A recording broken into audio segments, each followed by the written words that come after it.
Look at that. I think you may be Superman. So let me ask you, let me at least begin like this.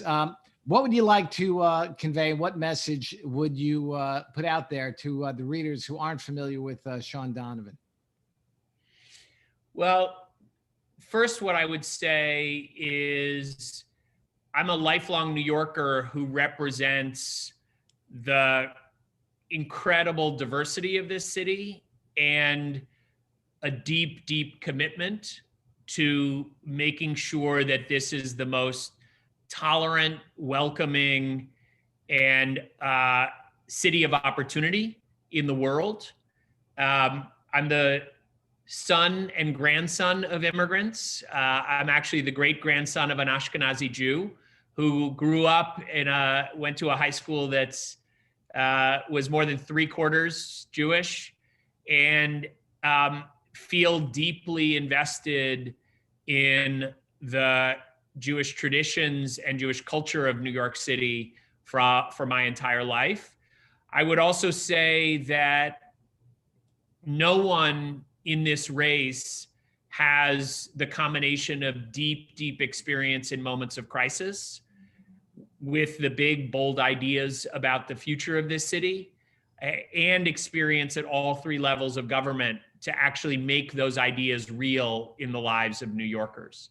We also need to not just recover to where we were, but we need to be building the economy of the future. And that's why I have the most far-reaching plans to make New York City the public health and life sciences capital of the world.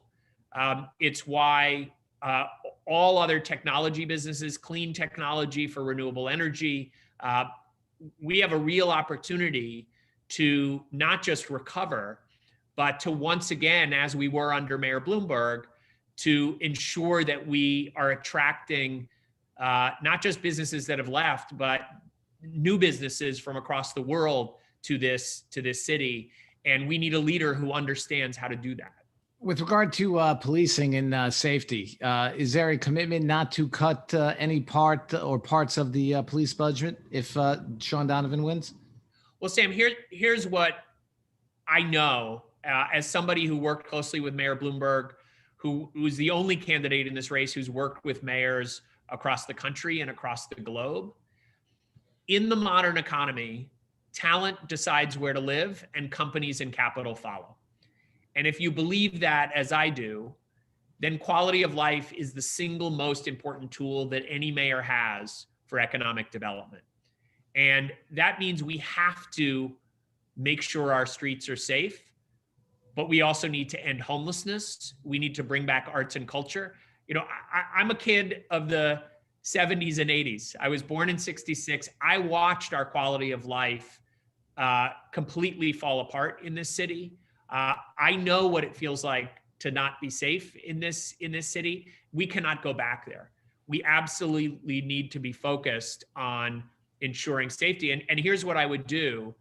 Unlike other candidates, I've made a commitment to really focus the police, not to end policing, not to defund the police, to really focus the police on guns and violent crime, the things that most New Yorkers are really concerned about.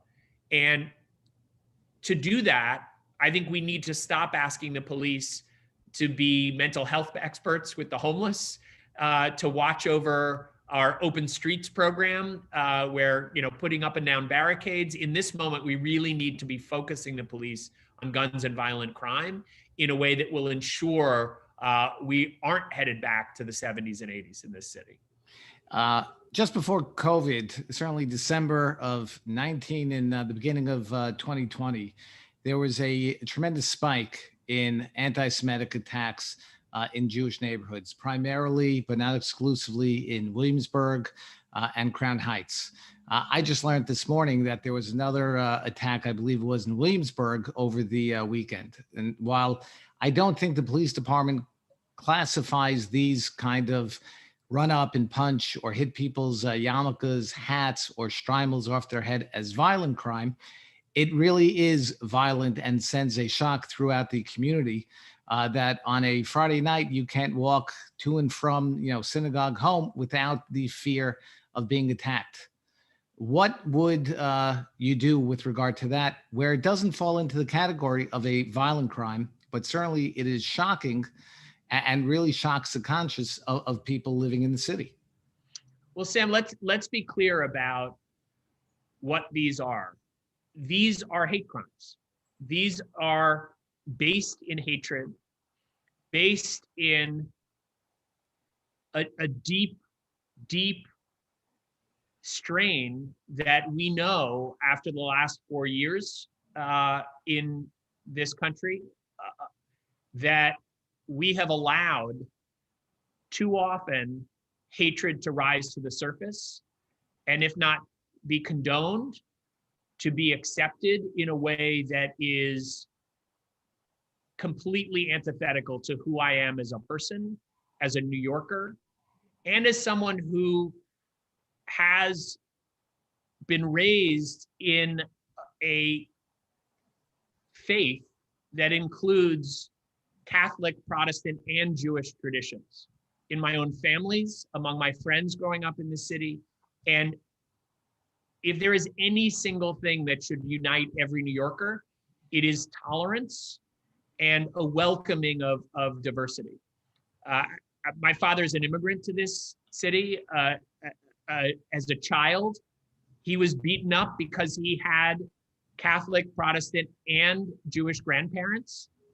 And we need a mayor who understands in a very personal sense what it is that makes this city the greatest city on earth. And it is a tolerance and a welcoming, particularly of our Jewish communities in this city. That's why throughout my public service career, I have been relentless in pursuing hate crimes, civil rights violations. It's why I led the way as housing secretary in ensuring fair housing and civil rights were at the forefront of my agenda. And it's why, as mayor, I would ensure that our Human Rights Commission is actively pursuing these kinds of violations, even if they don't rise to the traditional definition of crime. They are completely unacceptable.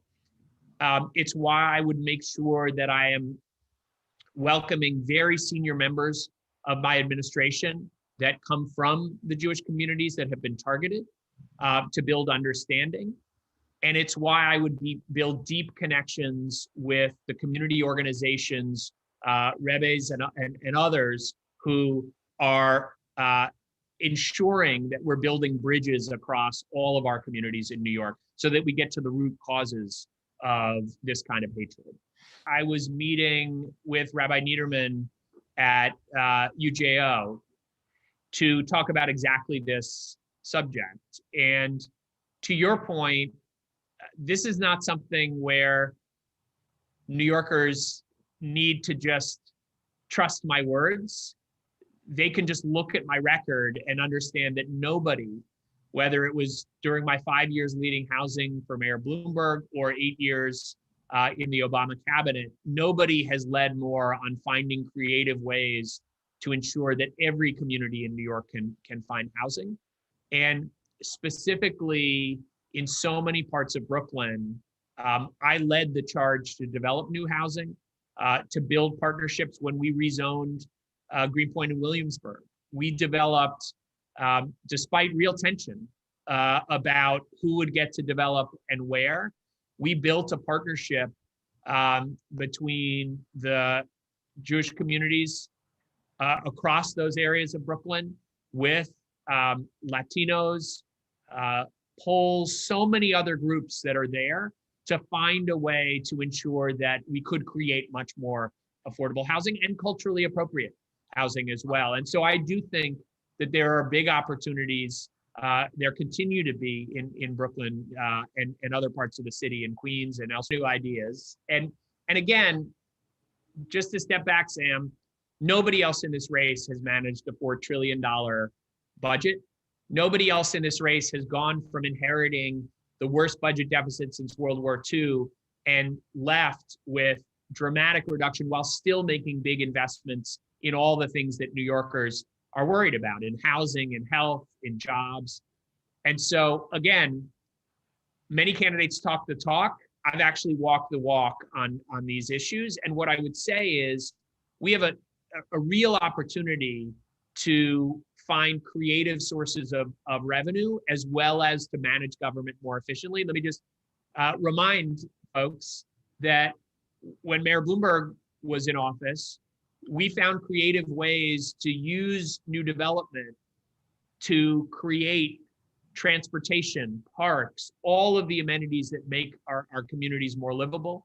And whether it's the number 7 extension of the subway that we built completely with city revenues from that development, the parks along the waterfront in Greenpoint and Williamsburg, all of those amenities came from creative ways of finding revenues that we need a mayor who understands that and will be able to do that in this moment where our budget is going to be more challenged than it's been in our lifetimes. And I have said again and again, we need to also be looking at to make city government more effective and more efficient. During the last 8 years, our city government has grown by more than 30,000 employees, while the city was already shrinking before COVID. And we need a mayor who, like Mayor Bloomberg, really understands how to run government more efficiently and effectively, rather than just focusing on new taxes and new revenues. Historically, there have been mayors who have made it a primary goal of having commissioners from across the mosaic of population in the city. Can we count on a Mayor Donovan to include and have at least one Orthodox commissioner of a municipal agency? Absolutely. And I will say, I worked very, very closely with Jonathan Greenspun, with the broad mosaic, the gorgeous mosaic of New York, that obviously on the housing front, it is central to the both ability to live and raise a family in New York, but also to find real opportunity. That if there isn't decent, affordable housing, if there isn't the opportunity to become homeowners and build wealth, there is no pathway to really succeed in New York. And as you know, Sam, I've worked more than anybody else in this race side by side with Jewish communities across the city to ensure that everyone could find a decent place to live. And those relationships, those deep relationships, will serve me well as mayor.